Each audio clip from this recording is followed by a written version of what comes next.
Baik, saat ini saya berada di Apung Bangsi, ingin bersilaturahim bersama saudara kita yang sama-sama menerima Kalpataru tahun 2017. Saya ditawarin untuk snorkeling, padahal saya belum pernah tahu nama snorkeling seperti apa. Mari kita ikuti perjalanan saya dalam kesempatan ini di Kota Banyuwangi.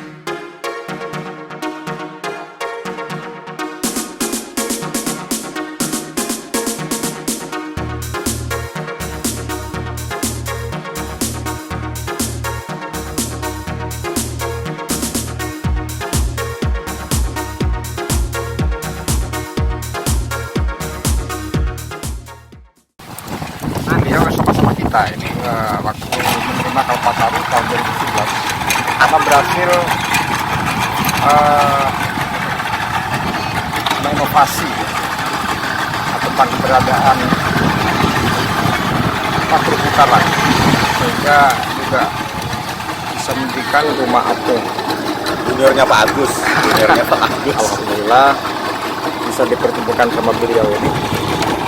Selain juga penerima Kalpataru, Dan ternyata darah kita sama Belambangan. Selain juga penerima Kalpataru, beliau ini adalah juga penerima pemuda pelopor ya. Pemuda pelopor. Tahun berapa? 2017, 4 tahun kemudian penerima Kalpataru. Sahabat-sahabat lingkungan, sahabat-sahabat pemuda, masyarakat seluruh Indonesia, perkenalkan nama saya Ikhwan Arif. Kalau bahasa Arabnya harus pakai Ikhwan Arif gitu. Jadi kebetulan hari ini saya mendapat kunjungan yang sangat istimewa dari senior saya, Pak Agus Bay. B apa Bay? B, pakai I ya. Yo, B, Pak Agus B. Sebenarnya beliau lahir di Banyuwangi. Lahir di Banyuwangi cuman merantau ke Kalimantan. Kalau saya lagi masih fokus di lingkungan sendiri di tanah kelahiran saya, kalau beliau sudah bisa membangun di luar. Oke, Kang Agus, jadi perbedaan kita sama beliau hanya di jenis saja. Kalau beliau lebih ke mangrove-nya, artinya kawasan pantai terus sampai ke darat. Kalau saya lebih ke lautnya, jadi dari kawasan pantainya ke tengah. Dan yang coba kita kembangkan di sini adalah bagaimana awalnya merubah mindset masyarakat pesisir yang awalnya di sini itu Bang melakukan penangkapan dengan cara ngebom, motas itu sudah dilakukan sejak tahun 70. Artinya 3 generasi di atas kita ya. Orang tua saya terus kakek saya melakukan itu, dan akhirnya pada periode kita di awal tahun 2008 kita merubah mindset mereka, merubah mindset kita semua. Bagaimana melakukan aktivitas penangkapan dengan cara yang ramah lingkungan, tidak cara ilegal seperti sebelumnya. Itu yang pertama. Terus yang kedua, setelah perubahan mindset ini berhasil, maka kemudian kita ajak masyarakat di sini ini untuk bersama-sama melakukan aktivitas melestarikan lingkungan. Jadi tidak hanya merubah mindsetnya menjadi ramah lingkungan, tetapi kita ajak mereka juga untuk menjaga lingkungan dan melestarikan. Nah, maksud kami di sini melestarikan, di pantai sebenarnya kita ada mangrove-nya Bang. Cuman mangrove-nya di sini kan mangrove asosiasi kita ya, lebih ke cemara laut, terus Mimbo, Ketepeng dan Waru gitu.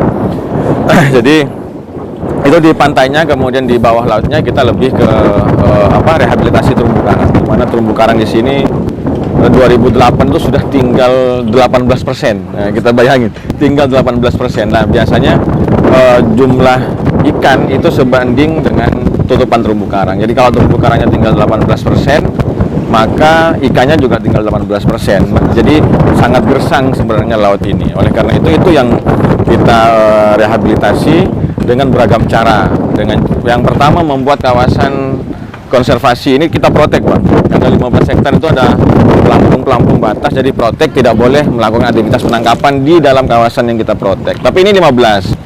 Istilahnya kita bank ikan. Di luar ini bisa menangkap ikan. Jadi ikan biar produksi berkembang di sini, nanti kalau besar keluar ditangkap yang di luar. Nah, terus kemudian ada aktivitas rehabilitasi terumbu karang, ada beragam macam, ada yang transplant.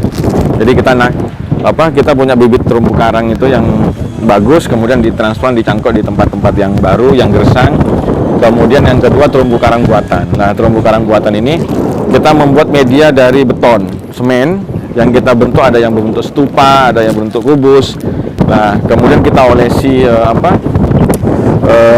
tetes tebu supaya terumbu karangnya dapat tumbuh di sana, dan itu sudah berkembang dengan bagus. Dan ada lagi fish apartemen. Fish apartemen ini kita membuat apartemen ikan. Jadi ikan itu Bukan hanya manusia saja. bukan hanya manusia, benar. Ikan juga sudah kita siapkan apartemen. Fungsinya hampir sama dengan terumbu karang.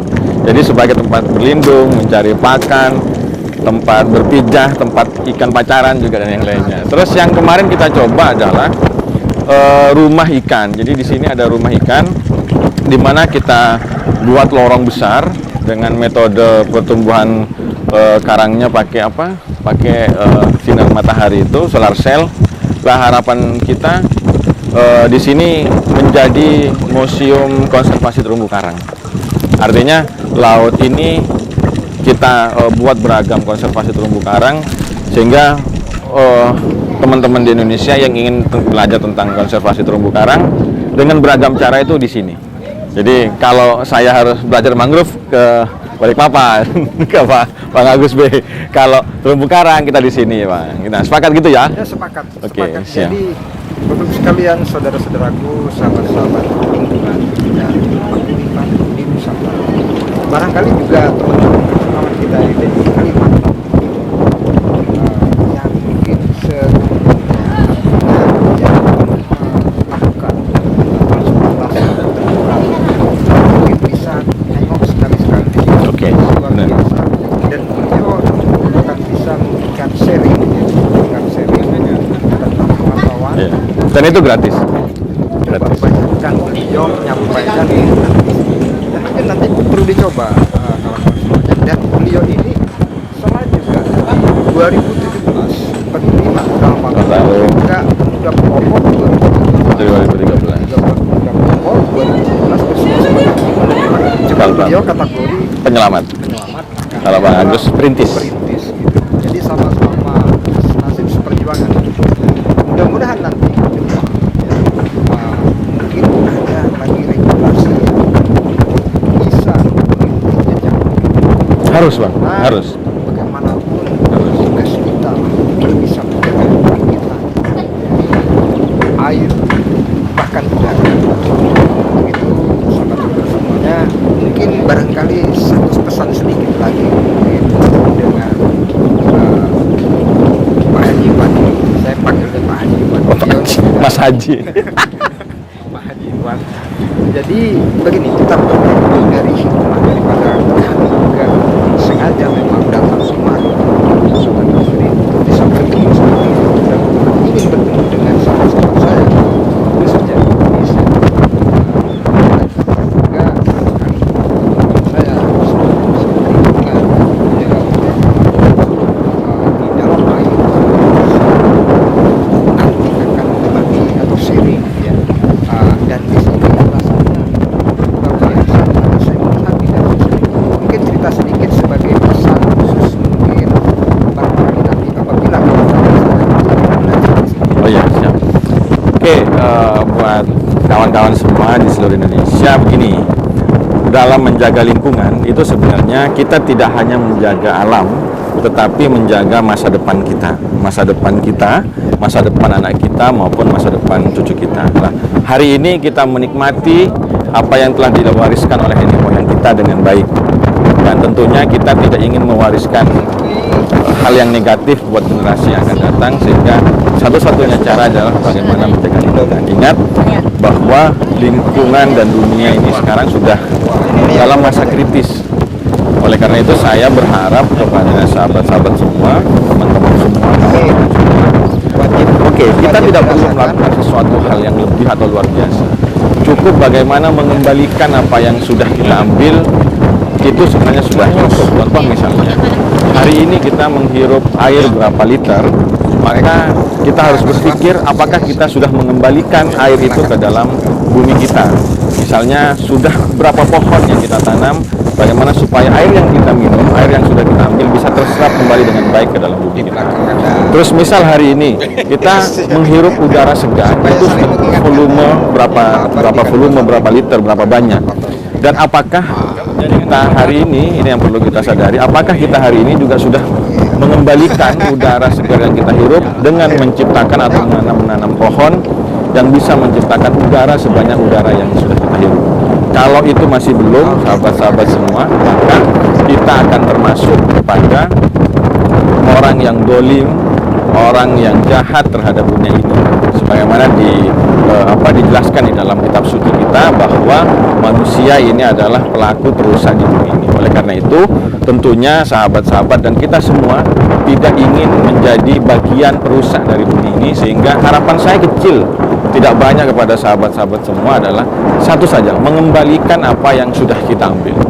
Karena saya percaya kalau kita bisa mengembalikan apapun yang sudah kita ambil setiap harinya, maka tentunya bumi ini akan terus bertahan, bumi ini akan terus menjadi bersahabat dengan kita. Tetapi kalau kita belum bisa mengembalikan apa yang sudah kita ambil, maka tentunya bumi ini akan semakin lama akan semakin tidak baik, semakin rusak, dan tentunya membuat kita semakin tidak aman. Jadi mungkin itu untuk sahabat-sahabat semua, jaga lingkungan, kembalikan apa yang sudah kita ambil, dan pastinya jika kita melakukan sesuatu buat alam, saya yakin alam pun juga akan memberikan sesuatu yang lebih buat kita. Gitu Bang. Luar biasa, terima kasih banyak. Tadi ada penjelasan sedikit, mungkin sedikit Siap. di sini. Oh ya, siap. Sedikit sini. Jadi